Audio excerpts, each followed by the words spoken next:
Most people go to the supermarket for milk, bread, or something they forgot. But one man walked in and found a woman standing completely still in aisle 7, as if time had stopped just for her. She wasn't shopping. She wasn't moving. She was just there, wearing an old white dress that didn't belong in any season. Her eyes didn't blink. Her presence didn't make sense. But somehow, he knew her. Even though he'd never seen her before.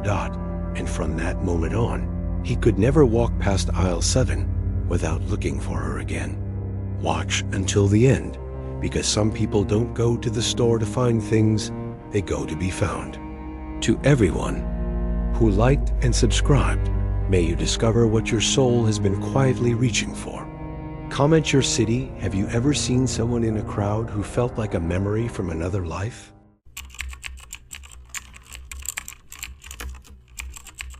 It was supposed to be just another late-night run for groceries.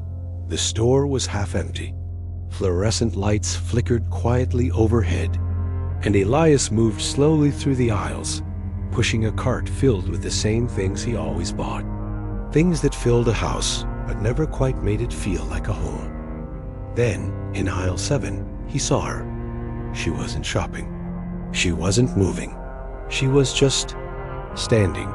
A woman in a long, pale dress that looked like it belonged in a different decade. Her hair was dark and soft, her skin like porcelain under the artificial lights. She faced the shelf, but didn't touch anything. Her eyes weren't really looking at anything at all. Elias slowed down, his footsteps quieter. She didn't react. He stood beside her, pretending to look at canned soup, but his heart beat faster, not from fear, but from something else. Recognition. He didn't know her. Not really, but somehow she felt like someone he had lost, or maybe someone he was supposed to find. Are you all right? He asked. She turned to him. Slowly, softly. And for the first time, her eyes met his. They were not empty. They were full of sadness, of knowing, of something too big to name. I've been here, she said, for a long time. He looked around. Nobody else seemed to notice her, or him, or this strange moment. It was like they were in a different layer of the world, one that only opened when time folded quietly in the corners of fluorescent light. I come here when I forget what I'm looking for, she whispered. Elias didn't ask what she meant. He knew, because he had been doing the same thing for years, coming to this store, wandering down the same aisles, hoping without knowing why that something might find him. They walked side by side down aisle 8. Neither reached for anything. They didn't need to. The quiet between them was warmer than any words could be. The checkout lane. She paused.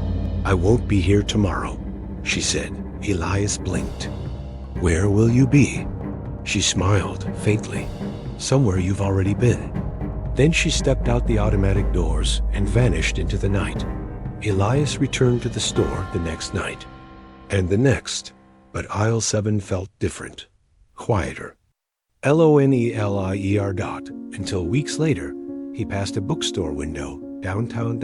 And saw her inside, not standing, not frozen, just reading, smiling. Alive.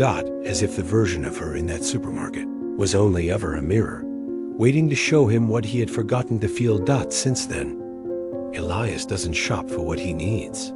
He shops for what might find him. Because sometimes a stranger in the fluorescent light isn't a ghost.